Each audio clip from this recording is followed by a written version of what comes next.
Halo, selamat pagi teman-teman semua. Selamat siang, sahabat HTN 2 di mata kuliah Hukum Pemilihan Umum, yang mana pada pagi hari ini, khususnya siang hari ini, kita akan bicara mengenai sejarah pemilihan umum di Indonesia. Dan nanti kita akan menambah di WA Group teman-teman. Aziz Voli 08. Assalamualaikum Pak. Waalaikumsalam Aziz. Mas Bagas Satria, selamat datang. Ya, selamat siang. Makasih. Alhamdulillah Mas Aziz sehat. Alhamdulillah. Mas Aziz gimana, sehat kabarnya? Sibuk apa Mas Aziz sekarang? Main-main ke Lumajang Mas Aziz kalau amat. Teman-teman, hari ini kita bicara sejarah pemilu ya, pemilihan umum Indonesia. Selain kita bicara mengenai Ramai Omnibus Law, kemudian kita bicara sejarah pemilu di Republik Indonesia. Karena maknanya teman-teman, apabila kita bisa mengetahui sejarah, kita bisa kemudian melihat masa depan.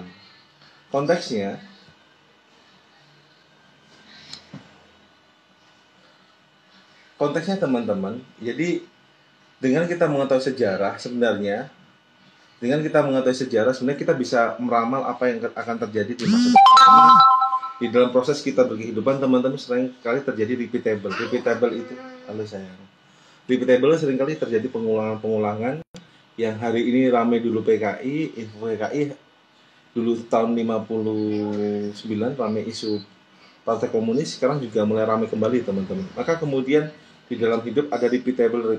Maka kita perlu mengetahui informasi, kita perlu mengetahui sejarah, jadi kita bisa mereka-reka apa yang akan terjadi di masa depan. Konteksnya teman-teman,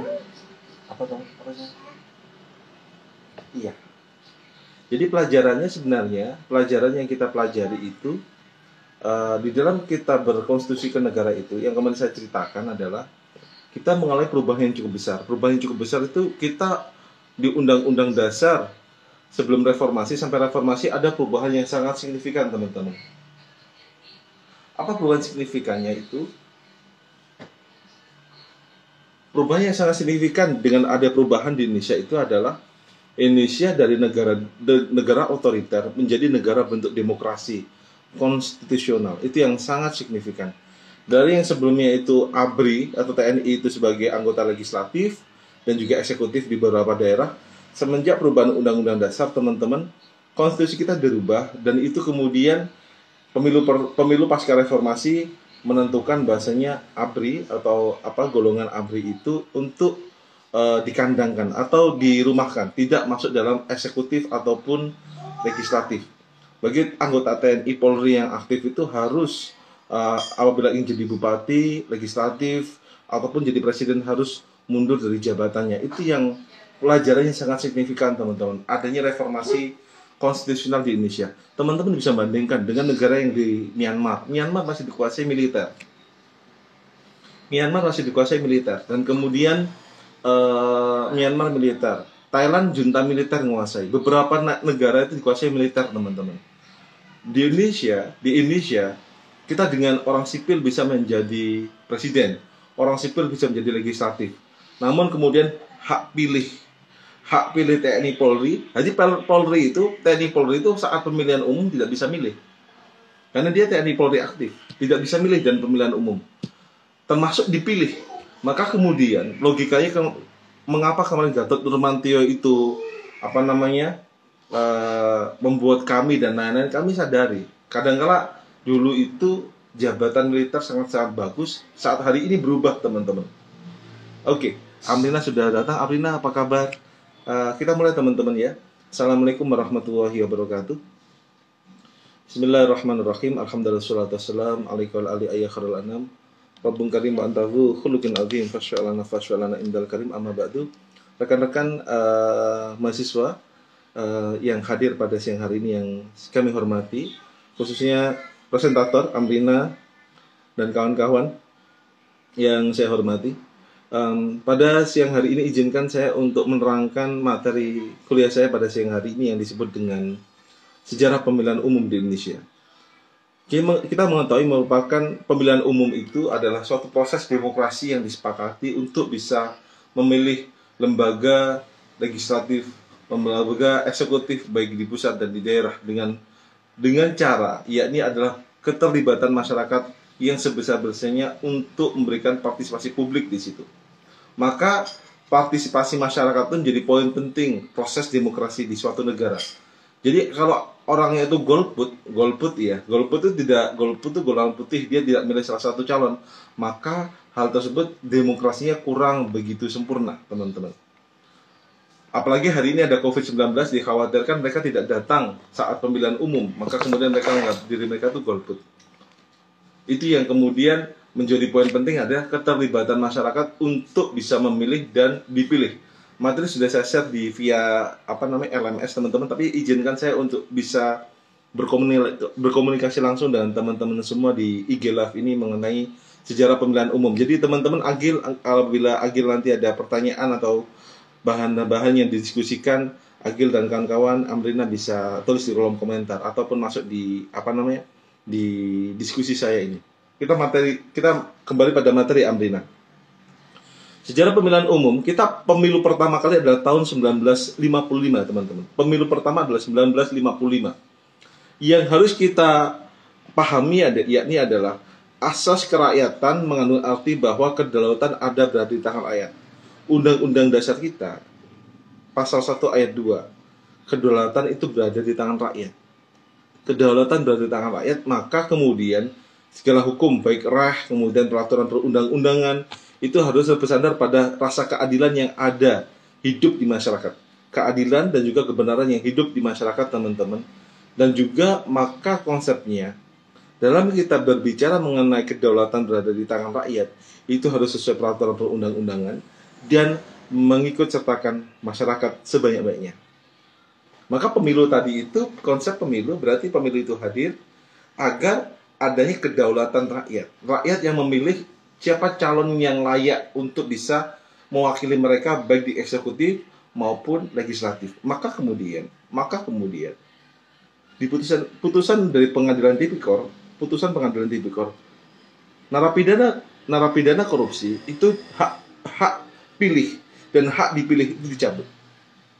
Para narapidana korupsi, teman-teman, hak dipilih, hak untuk bisa masuk eksekutif, dipilih sebagai eksekutif dan legislatif, ataupun dia itu sebagai memilih, itu dicabut di dalam pemilihan umum.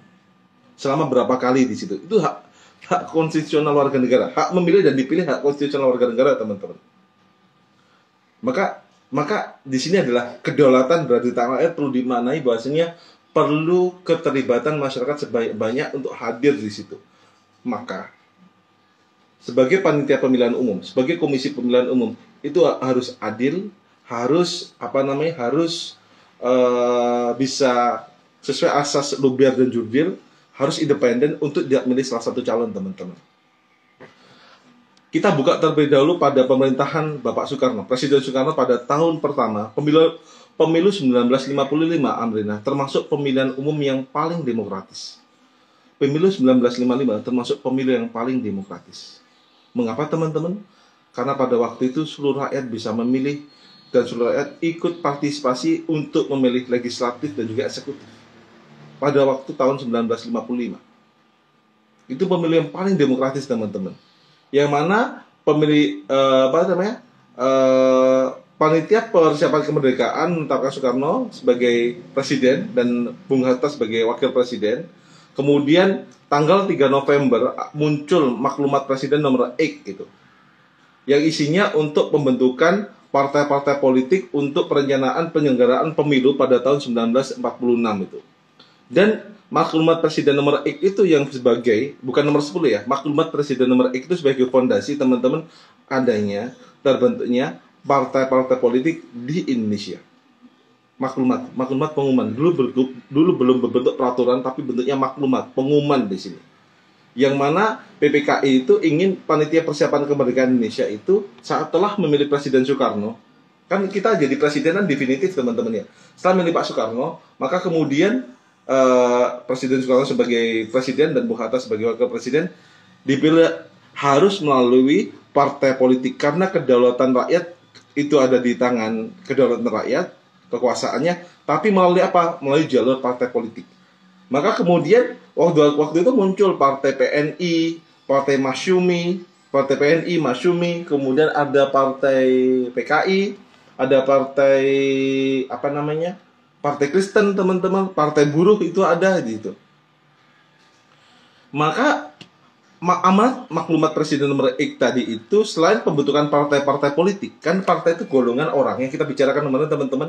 Yang kita bicarakan adalah partai itu sekumpulan orang yang mempunyai ideologi yang sama, yang mempunyai tujuan yang sama, dan kemudian bersama-sama untuk bisa melaksanakan demokrasi. Itu adalah partai politik, teman-teman. Maka kemudian partai politik tadi itu adalah dia menyelenggarakan pemilihan umum anggota DPR pada Januari 1946 di sini.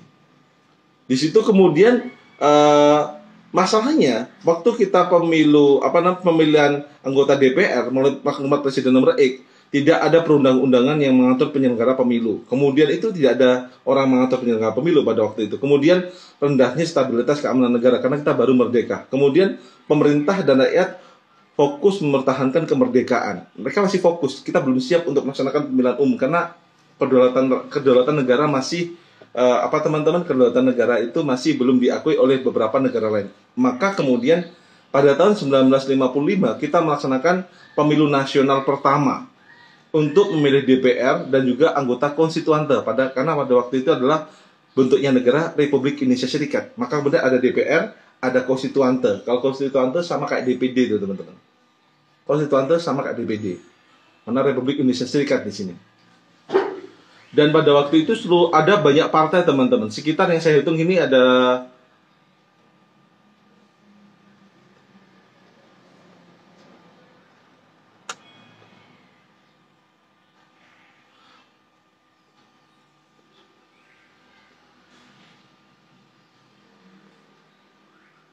ada 41 partai politik pada tahun 1955, teman-teman, untuk memilih DPR dan konstituante. Kemudian dari DPR dan konstituante ini memilih Perdana Menteri. Karena yang kita akui sejarah kita yang mata kuliah kita ya, waktu bentuk negara. Kita pernah menjadi negara demokrasi. Kemudian kita negara presidensil.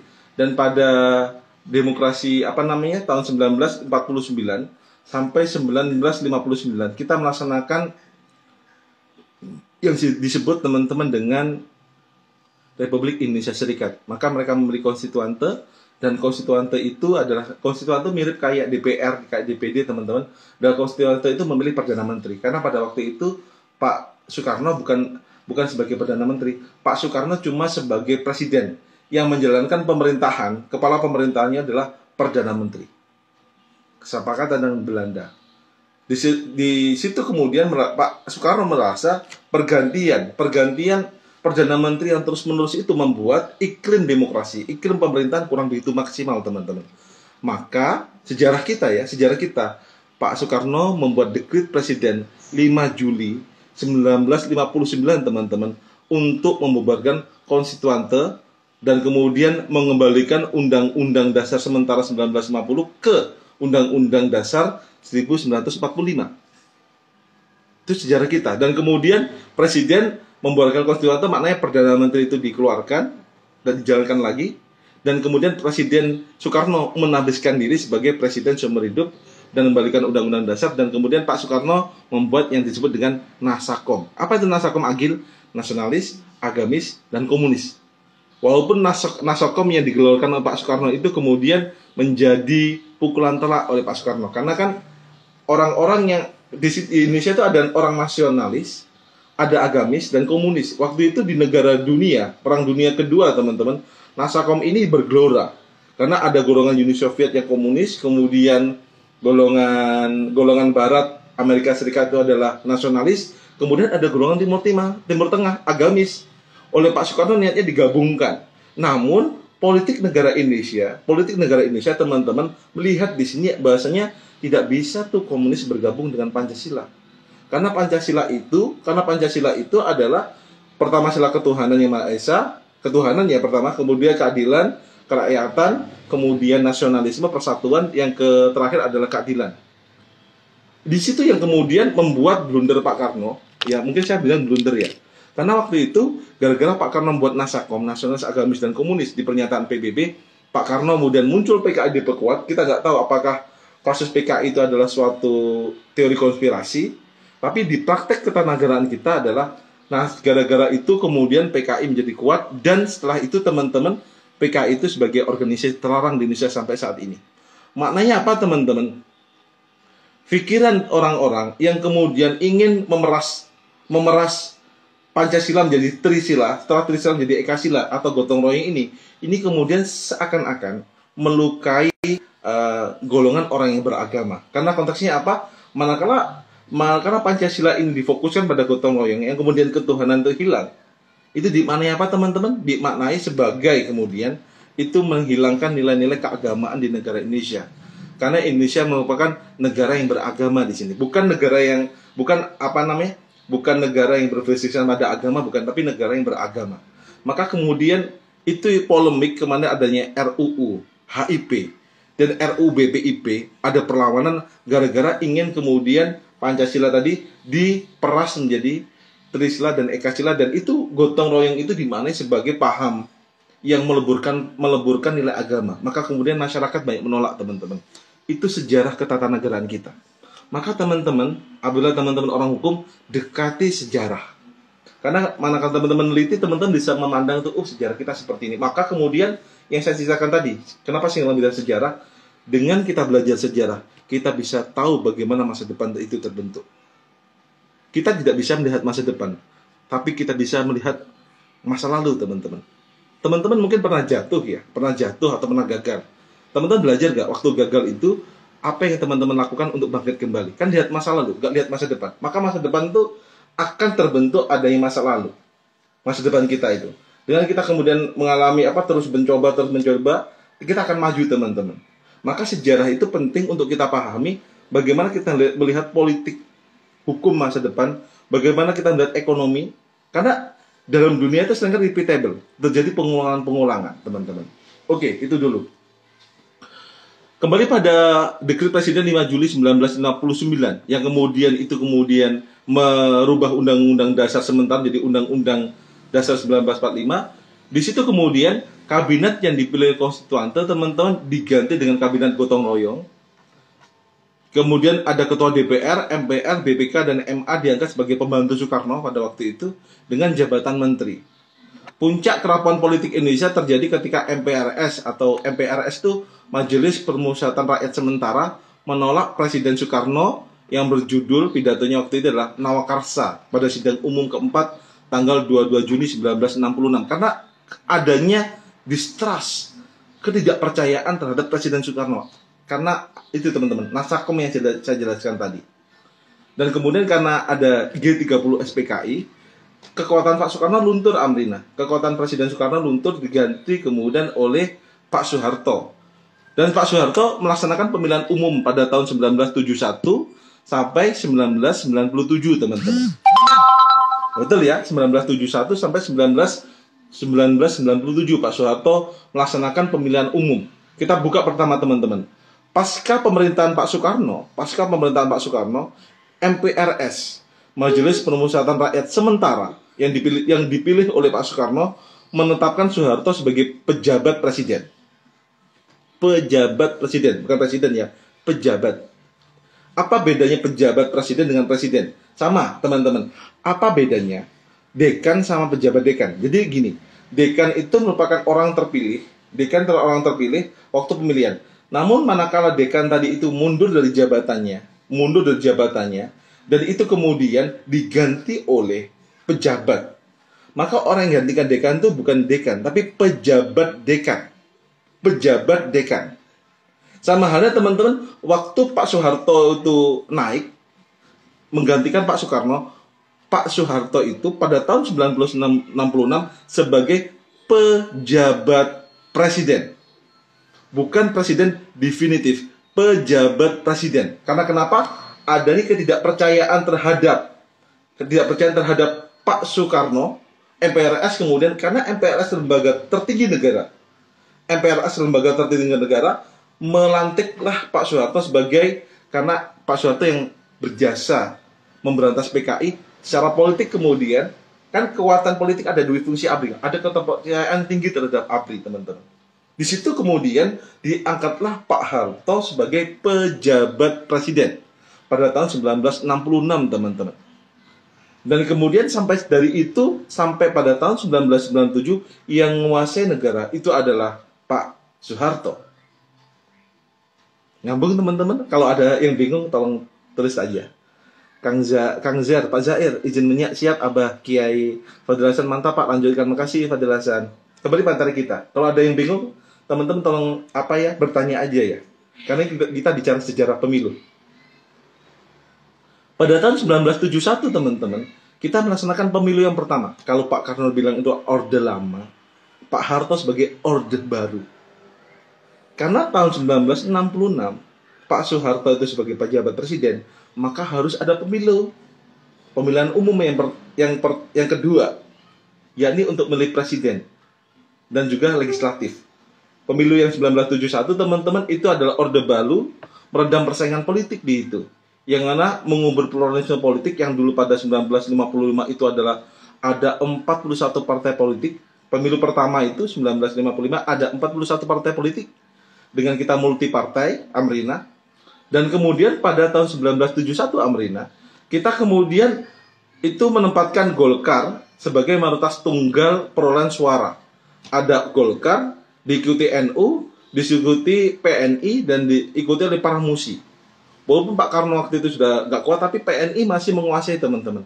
Ada Golkar, golongan karya, kemudian ada NU, Nahdlatul Ulama, sebesar 1868%, dan kemudian ada PNI, Partai Nasionalis Indonesia, Partai Pak Soekarno, untuk bisa ikut demokrasi waktu itu. Dan juga Parmusi, ini partai kayak Masyumi itu, teman-teman. Di situ kemudian sejarah kita, oh iya ya, Golkar terbentuk. Pada tahun 1995, Golkar belum ada. Tapi ini golongan karya ini belum berbentuk partai. Golongan karya itu karena pluralisme dipecah oleh Pak Soekarno, menganggap orang-orang yang di luar dari agamis dan juga dia itu nasionalis dan itu adalah dia pegawai Republik Indonesia, maka itu masuk Golkar. Golongan karya, PNS masuk golongan karya. Golkar menang, teman-teman. Golkar menang karena pembina partai Golkar itu adalah Pak Soeharto, maka kemudian di DPR, MPR, Pak Soeharto dipilih sebagai presiden dari tahun 1971 sampai 1997. 32 tahun Pak Soeharto menguasai, teman-teman. Karena kenapa? Undang-undang dasar mengatur seperti itu, undang-undang partai politik mengatur seperti itu. Dan lagi, Komisi Pemilihan Umum pada waktu itu bukan kayak sekarang, tapi waktu itu Komisi Pemilihan Umum tuh di bawah pengaruh Mendagri. Sebutnya sebagai Panitia Pemilihan Umum namanya, PPU. PPU, teman-teman, bukan komisi, PPU di bawah Mendagri. Maka layak kemudian di situ kemudian orang-orang udah mulai berontak di situ, teman-teman. Maka pada pemilu 1977 kan setelah 1971 ada lagi pemilu lagi, yakni 1977 dengan konsentrasinya 10 partai politik menjadi 3 partai melalui fusi. Ada NU, ada Parmusi, ada Perti, ada PSII menjadi Partai Persatuan Pembangunan. Jadi pada tahun 1977 ada namanya penyatuan partai, teman-teman, yang seideologi. Ada NU, ada Parmusi, ada Perti, dan PSII menjadi Partai Persatuan Pembangunan atau kita sebut adalah P3. Sedangkan PNI, Parkindo, Partai Katolik, Partai IPKI, dan Partai Murba menjadi Partai Demokrasi Indonesia. Jadi kita yang sistem multipartai itu secara politik hukum kemudian dilihat karena terlalu banyak partai politik tidak kondusif, maka partai-partai kecil itu jadikan satu. Golkar sendiri, kemudian partai-partai berbasis agama menjadi Partai Persatuan Pembangunan. Setelah Persatuan Pembangunan ada Partai Katolik yang nasionalis, PMII menjadi partai teman-teman? Menjadi Partai Demokrasi Indonesia. Iya, nyambung teman-teman. Jadi dulu itu multi partai oleh Pak Harto diganti tuh Partai Golkar, Partai Persatuan Pembangunan P3, dan juga Partai Demokrasi. Ada Abangan, ada nasionalis, ada agamis. Di atas seperti itu. Yang ideologi, teman-teman. Ada 3 partai lagi pada tahun 1977. Yang menang siapa, teman-teman? Tetap yang menang adalah Partai Golkar. Sistem Parmusi ini, fusi partai ini kemudian bertahan pada tahun 1997, teman-teman. Yang mana Golkar sebagai mayoritas tunggal pemenang pemilihan umum dari tahun 1971 pada hingga tahun 1997, teman-teman. Golkar selalu menjadi partai pemenang. Dan kemudian P3 dan PDIP, P3 itu karena partai agamis ya, menduduki peringkat 2 dan peringkat 3. Jadi tahun 1971 sampai pada tahun 1997 kita mengalami perubahan konstitusi atau perubahan partai politik. Yang dulunya itu adalah banyak partai pada pemilu pertama, pemilu kedua ada 10 partai, pada pemilu yang 1977 digabung menjadi 3 partai, teman-teman. Untuk apa? Agar ini golongan agama P3, kamu golongan orang nasionalis PDI, kamu golongan orang yang berkarya atau di bawah naungan TNI, Polri atau PNS, kamu masuk partai golongan karya, teman-teman. Itu merupakan bentuk politik hukum pemilu. Ada namanya politik hukum pemilu, teman-teman. Apa politik hukum pemilu? Jadi hukum pemilu diatur untuk bisa bagaimana penyelenggaraan pemilu sesuai dengan keinginan dari pembentuk undang-undang itu. Itu, teman-teman ya. Berbeda sama sekarang. Sekarang kita demokrasi, banyak partai, dan Golkar pun menjadi partai pemenang di sini. Pada 1971 ada kita namanya, teman-teman ya, ada namanya Partai Golongan Karya. Dulu belum partai, masih golongan karya. Kemudian ada namanya Partai Nahdlatul Ulama. Dia menguasai pada tahun 1971 itu sebesar 18%. Ada Partai Nasional Indonesia Masa Marhen, PNI, ada Marhen. Kemudian ada Partai Muslim Indonesia, Parmusi, 5%. Kemudian ada Partai Syarikat Islam Indonesia, PSII, itu sebesar 2%, teman-teman. Ada Partai Kristen Indonesia, Parkindo, 1%. Partai Katolik, 1%. Partai Gerakan Tarbiyah Islamiyah, PERTI, itu 0,69%. Kemudian ada Partai Ikatan Pendukung Kemerdekaan Indonesia, IPKI, 0,61%. Dan Partai Musyawarah Rakyat Banyak, Murba di sini, 0,08%. Itu sejarah pemilu kita, teman-teman. Yang mana, maksud saya adalah kita mengalami beberapa fungsi partai politik itu berubah-ubah dari pemilu multi partai kemudian menjadi 3 partai yang sekarang ini kembali kepada multi partai, kembali dibebaskan. Dan hari ini teman-teman, kita mulai adanya parliamentary threshold atau yang kita sebut dengan pengurangan partai politik dengan cara 4% itu sedikit mulai mengurangi partai politik. Amrina, tunggu ya Amrina, kita presentasi ya Amrina. Kemudian reformasi, teman-teman ya, reformasi, kita mulai reformasi dan kemudian sampai sekarang ada Pak Harto diganti Pak Habibie, kemudian Pak Habibie diganti oleh karena Pak Habibie menggunakan teman-teman pemilu pertama pada tahun 2002 yang kemudian diikuti untuk milih DPR, DPD dan juga DPRD, dan pemilu presiden wakil presiden menempatkan Gus Dur dan Megawati sebagai presiden. Kemudian karena waktu itu 2002 masih menggunakan pemilihan umum melalui DPR ya. Per 2004 digunakanlah pemilihan umum secara langsung. Pemilihan umum secara langsung sampai sekarang, teman-teman. Dengan sistem multi partai yang ideologi berbeda. Untuk milih apa, teman-teman? Pemilu itu milih apa? Pemilu itu milih presiden, wakil presiden, anggota DPR, anggota DPD, DPRD provinsi, kabupaten, kota. Itu adalah pemilu, teman-teman. Pemilu. Maka kemudian maknanya Amrina pun bisa buat partai, Pak Zaid pun bisa buat partai di sini. Itu sejarah pemilihan umum yang ada di Indonesia. Oke. Ada pertanyaan, teman-teman? Ada pertanyaan? Tidak ada. Kalau nggak ada, saya invite Amrina ya. Nanti kita lanjut lagi ke WA Group, teman-teman. Izinkan saya untuk mengundang Amrina Tis'atul Alwiyah. Presentasikan makalahnya, teman-teman. Tapi teman-teman kalau ada pertanyaan silakan bertanya ya, nggak masalah. Karena ini merupakan materi kita untuk bisa kita belajar bersama. Jadi saya ya gitu gunakan IG Live, WA Group. Kadang-kadang kita perlu berbicara bersama. Kadang-kadang di WA Group itu kadang-kadang itu teman-teman semakin kita banyak diskusi semakin bagus, teman-teman. Maka kita gunakan, maksimalkan IG Live, kita maksimalkan WA Group, kita maksimalkan juga LMS untuk belajar bersama-sama di sini. Halo Amrina. Itu teman-teman sejarah pemilu kita ya.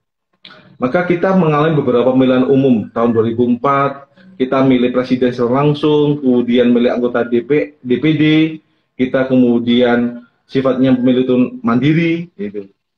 Diikuti oleh 24 partai politik, teman-teman.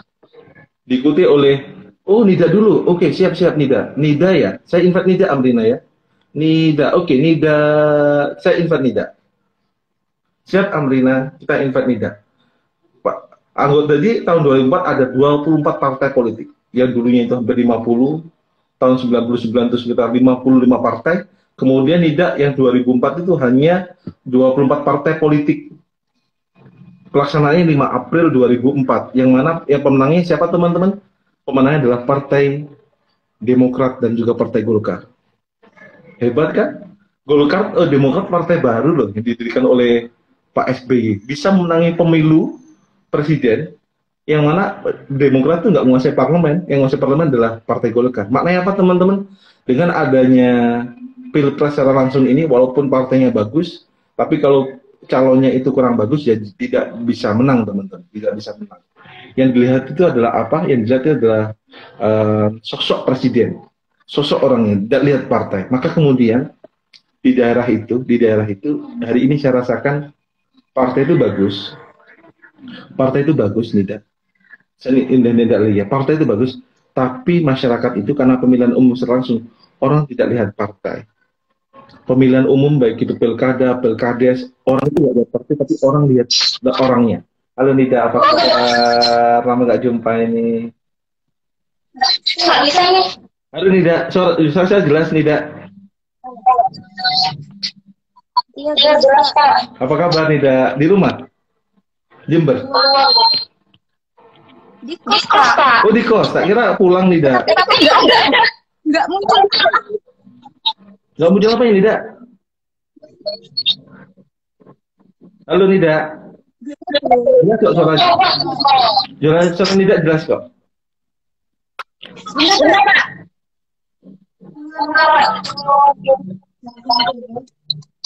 Halo Nida sudah? Wah Nida keluar teman-teman. Jadi itu ya pelajaran teman-teman ya. Kemudian pada tahun 2004 juga kita pemilihan presiden. Jadi dulu itu milih anggota DPR, setelah memilih anggota DPR memilih presiden. 2009 sama memilih anggota DPR dan kemudian memilih presiden. Yang 2019 kemarin teman-teman milih anggota DPR, DPD, DPRD, provinsi kabupaten kota, plus milih presiden. Itu yang susah. Kenapa itu susah, Putri? Kenapa ada yang susah? Mas Niam, kenapa susah? Karena yang susah panitianya, kecapean loh milih anggota DPR, DPD langsung gitu. Tidak, silakan. Ya, silakan tidak. Cara jelas kok. Halo Pak Boy.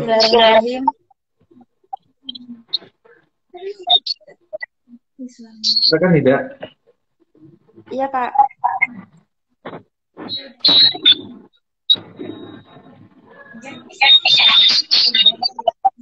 Bentar Pak, sebentar.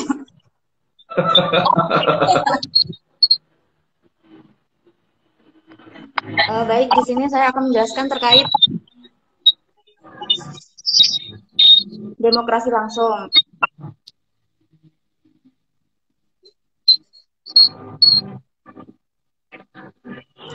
Demokrasi langsung adalah sistem demokrasi yang melibatkan seluruh rakyat dalam pengambilan keputusan atau urusan kenegaraan.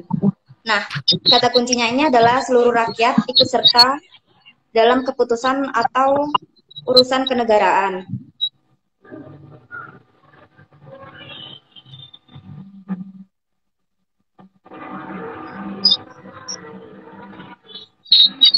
Lemot ya. Enggak loh Nida. Lanjut.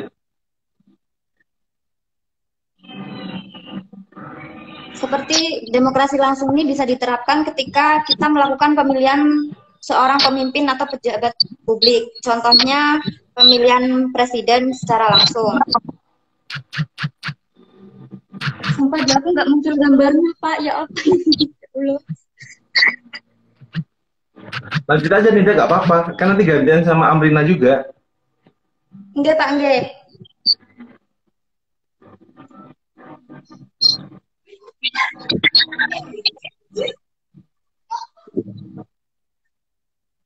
Namun, tetapi demokrasi langsung ini akan sulit diterapkan apabila dalam pengambilan keputusan suatu masalah, seperti kayak perumusan undang-undang dan peraturan lainnya.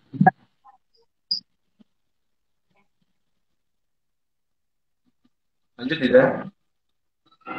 Ya, Pak.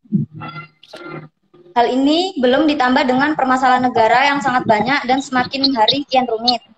Tidak semua rakyat juga mengerti atau menguasai permasalahan yang ada. Maka dari itu, suatu negara yang besar seperti Indonesia dan negara-negara lainnya, ini tidak hanya menerapkan demokrasi secara langsung, namun juga menerapkan demokrasi secara tidak langsung. Yang nanti demokrasi secara tidak langsung ini akan dijelaskan oleh Mbak Andrina. Oke, lanjut selanjutnya.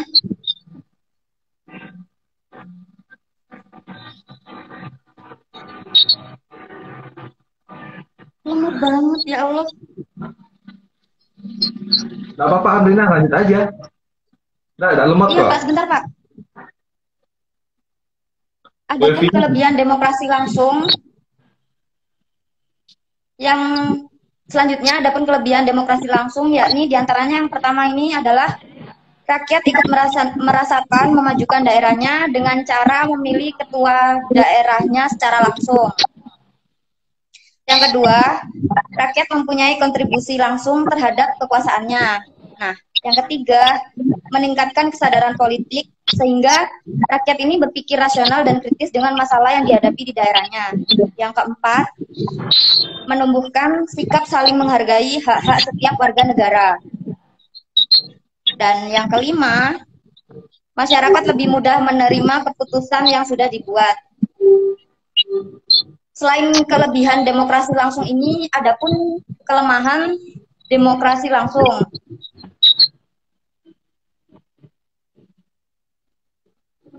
Ya Allah, lemot.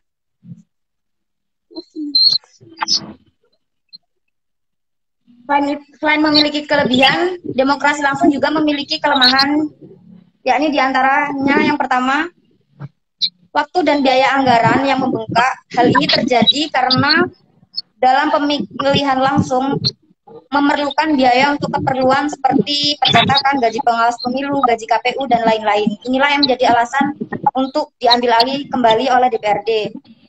Nah, kelemahan yang kedua, yakni politik uang merupakan hal yang akan selalu ada ketika seseorang haus kekuasaan sehingga menimbulkan korupsi alias ingin balik modal.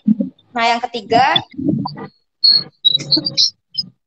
sering terjadinya konflik sosial horizontal yang terjadi di masyarakat dikarenakan elit politik tak memperdulikan pendukungnya, sehingga ini bisa memicu aksi saling serang. Yang keempat, sulit diterapkan pada penduduk yang jumlah populasinya banyak karena akan banyak menguras waktu dan tenaga. Mungkin sekian dari penjelasan saya terkait demokrasi langsung. Adapun yang selanjutnya penjelasan terkait demokrasi tidak langsung, yakni akan dijelaskan oleh Mbak Amrina. Oke, Nida, makasih. Saya Amrina ya. Ya, Pak, terima kasih. Terima kasih, Nida, terima kasih. Iya, maaf Pak, di sini lemot jaringannya. Nggak apa-apa, Rina. Nida. Saya alhamdulillah. Tidak saya ya, Nida ya. Oke, teman-teman, kita tadi presentasi dari Nida mengenai demokrasi langsung di sini. Kita lanjut Amrina, teman-teman. Jadi kenapa sih kita harus melajari demokrasi langsung dan tidak langsung? Itu jadi perbandingan nanti. Teman-teman nanti akan bisa melihat beberapa negara itu masih melihat ada demokrasi langsung, tapi juga beberapa negara menggunakan demokrasi tidak langsung. Itu ternyata masih ada, teman-teman. Yang mana mereka ada plus minus juga di situ. Bagaimana demokrasi langsung dan bagaimana demokrasi tidak langsung di sini, teman-teman. Pelajarannya yakni kenapa kita menggunakan demokrasi langsung di Indonesia. Karena Indonesia melihat dengan cara kita menggunakan demokrasi langsung itu bisa adanya partisipasi masyarakat yang sepenuhnya. Kalau cuma demokrasi tidak langsung, yang ditakutkan adalah masyarakat tidak bisa berpartisipasi langsung di sini. Itu yang menjadi permasalahan, teman-teman. Maka dalam kita berbangsa dan bernegara, oleh Yasril dan kawan-kawan Nida, Devi, Akal dan Devi, Irma Rovita, penting yang kita pahami dalam berbangsa dan bernegara itu, yakni proses demokrasi, itu perlu kita gaungkan bersama-sama khususnya, teman-teman. Bentar ya, teman-teman ya. Saya nunggu Amrina. Oke. Karena mungkin teman-teman dengan cara seperti ini kita juga belajar IT lah sebenarnya. Belajar IT. Amrina, apa kabar? Assalamualaikum Amrina. Waalaikumsalam, Pak. Gimana tadi kos ini? Kenapa, Pak? Di rumah atau di kos Amrina? Di rumah, Pak. Di rumah Jember atau Bondowoso? Di Lumajang. Oh, Lumajang juga. Lumajang mana Amrina? Pasirian. Pastikan mana saya pempek rumahnya. Selok, Pak. Loh, saya tadi di Selok awal-awal tadi. Pijit anak saya. Selok mana Amrina? Awar-awar. Selok awal. Tadi saya baru dari pondok itu, Pondok Karomen tuh pijitin anak Oh, saya. dekat, SD Pak. SD di Selok awal-awal teh di Selok awal masjid itu ke timur terus saya Amrina. Timur kemudian mijitin anak saya di situ tadi karena rewel dari tadi malam. Rumah Amrina situ juga. Di ini SD 2-nya, SD 2. Oh, di luar sana ya tadi ya. Awalnya tidak panjang lebar, silakan Amrina mempresentasikan makalahnya. Baik. Di sini saya akan menjelaskan tentang demokrasi tidak langsung. Kita tahu bahwa demokrasi tidak langsung yakni demokrasi perwakilan, karena rakyat tidak secara langsung menentukan bagaimana jalannya pemerintahan, tetapi melalui wakil-wakil dalam lembaga legislatif ataupun juga disebut dengan demokrasi modern. Demokrasi tidak langsung jadi rakyat mewakilkan kepada dewan untuk menentukan jalannya lembaga eksekutif dan yudikatif yang juga turut menyelenggarakan pemerintah dalam mengambil keputusan, dan itu harus berlandaskan kepada Pancasila dan Undang-Undang Dasar 1945. Bentuk pemerintahan demokrasi tidak langsung, di mana bentuk pemerintahan di mana warga negara memilih perwakilan yang diberi kekuasaan untuk membuat keputusan atas nama rakyatnya. Dalam demokrasi tidak langsung memiliki kelemahan dan kekurangan, kelemahan dan kelebihan. Di antaranya kelebihan demokrasi tidak langsung ialah lebih mudah digunakan untuk masyarakat yang plural, masyarakat yang jamak. Yang kedua, meringankan beban masyarakat dari tugas yang berhubungan dengan kebijaksanaan bersama. Yang ketiga, kekuasaan dan fungsi-fungsi kenegaraan dipegang oleh orang-orang yang berkapasitas, orang-orang yang mengerti. Yang keempat, biaya dan waktu menjadi lebih murah dan hemat. Seperti kalau demokrasi langsung seperti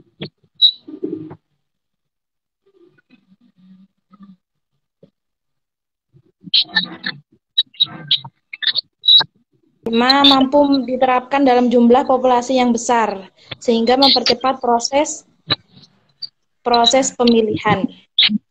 Yang keenam, mudah menerapkan dalam kondisi masyarakat yang beragama, etnis, dan budaya, sehingga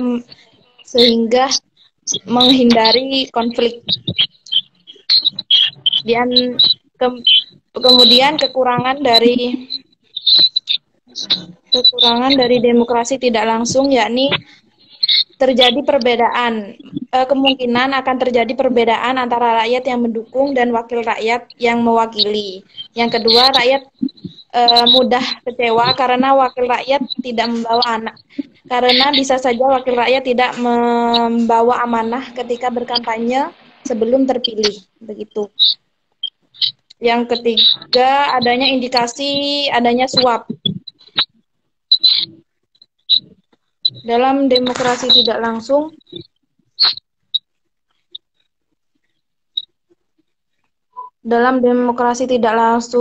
contohnya seperti rakyat memilih wakil untuk mengambil keputusan tentang perumusan undang-undang dan kebijakan. Jadi di dalam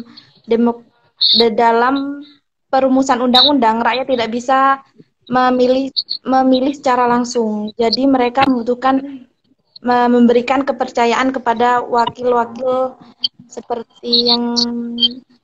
kepada wakil-wakil yang sudah mereka percaya, seperti itu.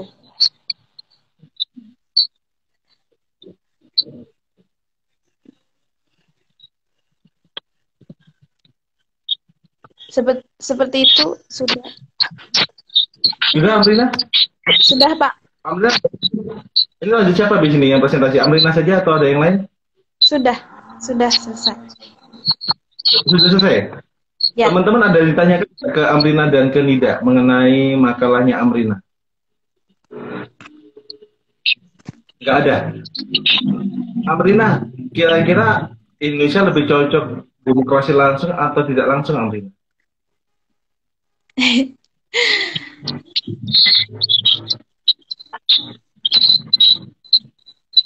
Sepertinya dua-duanya memiliki kelebihan dan kekurangan ya Pak. Iya. Jadi Apalagi kan kita rame itu ya, Amrina, money politik ya. Kalau semua demokrasi tidak langsung, yang money politik itu yang dapat ya cuma anggota DPR. Karena kan presiden dipilih oleh DPR. Sedangkan kalau kita bicara demokrasi langsung, masyarakat tuh semua juga dapat, masyarakat semua dapat. Yang kita itu orang nggak bisa disuap satu desa, ternyata prakteknya satu desa pun mendapatkan uang itu bisa. Itu apa namanya? Sama-sama salah. Demokrasi langsung punya kelemahan, demokrasi tidak langsung juga punya kelemahan. kelemahan. Ya. Apalagi kita bicara money politik ya, Amrina, karena itu yang seringkali money politik itu yang hari ini ramai dibicarakan, apalagi daerah Jember ya. Hari ini daerah Jember itu money politiknya bukan uang, ada yang bilang sama saya kemarin tuh ada nasi satu bungkus per hari, ada nasi satu bungkus, ada juga gula, ada juga sembako gitu. Selain sembako ada juga baju kaos itu, Amrina, kaos sarung itu ternyata juga dapat gitu loh. Mereka itu nggak, tapi dikasih gitu.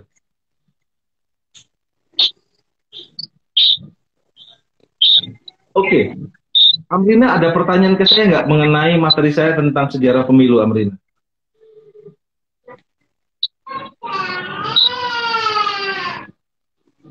Tidak. Ada pertanyaan, Amrina, ada? Tidak, Pak. Nggak ada. Oke. Amrina, makasih ya presentasi makalahnya. Oke, Pak. Oke, kita dadah dulu. Makasih, Amrina. Oke, Pak. Sama-sama. Teman-teman, itu penjelasan dari Amrina mengenai demokrasi langsung dan demokrasi tidak langsung, teman-teman. Itu merupakan plus minus yang ada di praktek ketatanegaraan kita. Tapi yang menjadi pelajaran adalah apakah kita akan kembali ke masa lampau? Kayaknya tidak. Apakah kita akan kembali menggunakan demokrasi melalui DPRD perwakilan? Sepertinya tidak, teman-teman. Sepertinya tidak. Karena tetap mungkin demokrasi langsung ini ada masalah, tapi itu yang akan diperbaiki di sini. Apalagi kita ada sejarah pemilu yang mana kita rasa demokrasi langsung itu, dan tidak langsung khususnya, sejarah pemilu itu lebih banyak negatifnya dibanding pemilihan umum secara langsung, teman-teman. Teman-teman ada pertanyaan dulu? Kalau ada pertanyaan mungkin bisa ditulis di kolom komentar atau di WA group. Ada pertanyaan dulu, teman-teman? Nggak ada? Kalau nggak ada, saya cukupi dulu, teman-teman ya, materi saya mengenai sejarah pemilihan umum. Saya terima kasih teman-teman sudah hadir di pemaparan saya mengenai sejarah pemilu. Makasih waktunya, teman-teman. Kita lanjut di WA group di sini, diskusi kita. Assalamualaikum warahmatullahi wabarakatuh. Dadah, teman-teman.